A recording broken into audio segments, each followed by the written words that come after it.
नमस्कार, स्वागत है आपका एबीपी न्यूज में। आपके साथ मैं हूं अखिलेश आनंद। गृह मंत्री अमित शाह शनिवार को पश्चिम बंगाल के दौरे पर जाने वाले हैं। अमित शाह के इस दौरे पर बीजेपी ने ममता बनर्जी को कई झटके देने की तैयारी कर रखी है।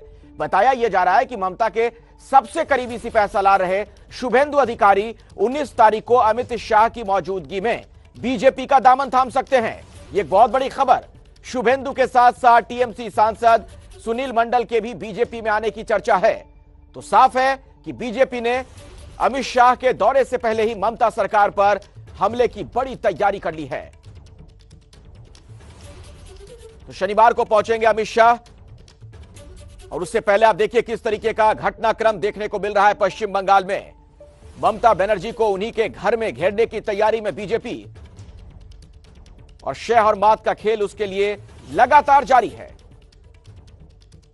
तो अमित शाह का दौरा जो होना है उससे पहले कार्यकर्ताओं में जबरदस्त उत्साह है, उमंग है। और जिस तरीके से टीएमसी के नेता एक एक कर बीजेपी में शामिल हो रहे हैं, ममता बनर्जी के लिए एक बहुत बड़ा धक्का और एक बड़ी चिंता की बात भी। 19 दिसंबर को शुभेंदु भी शामिल हो सकते हैं, इस तरीके की खबर आ रही है।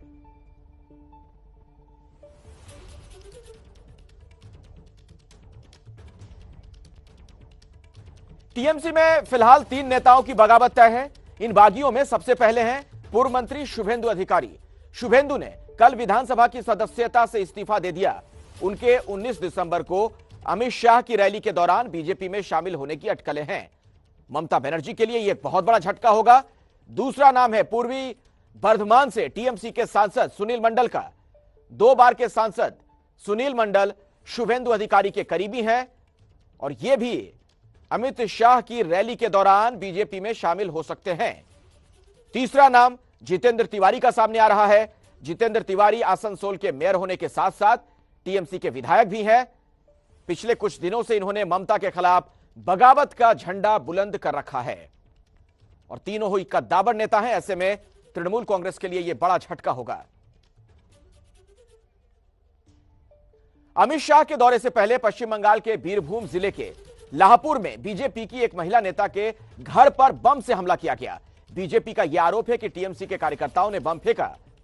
हालांकि टीएमसी आरोपों को सिरे से खारिज कर रही है। तो यह बहुत ही बड़ा आरोप बीजेपी का कि टीएमसी के कार्यकर्ताओं ने बम फेंका है। और आइए सीधे हम आपको लिए चलते हैं। हमारे साथ हमारे सहयोगी कुंतल चक्रवर्ती जुड़ चुके हैं। कुंतल, बीजेपी की पूरी तैयारी है। हम देख रहे हैं कि अमित शाह के दौरे से पहले ममता बनर्जी के कई करीबी नेता बीजेपी में आने की तैयारी में है, लेकिन इन सबके बीच हिंसा का दौर भी लगातार जारी है। जी बिल्कुल, हिंसा का दौर लगातार जारी है और बीरभूम के लाभपुर से एक घटना सामने आई है। खबर वहां से आई है कि बीजेपी के कार्यकर्ता के घर पर बम फेंका गया है और उसी तरह की खबर केशपुर से भी आई है। केशपुर जो कि पश्चिम मेदिनीपुर में है और जो कि जहां अमित शाह रैली करने वाले हैं, 19 तारीख का रैली है, वहां से नजदीक है।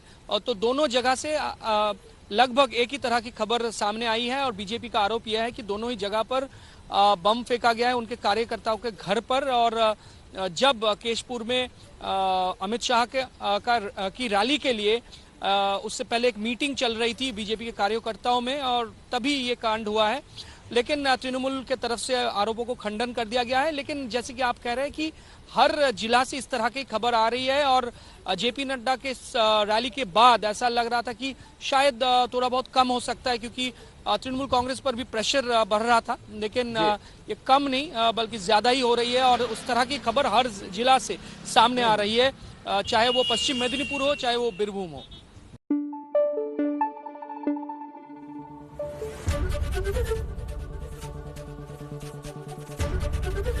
एबीपी न्यूज आपको रखे आगे।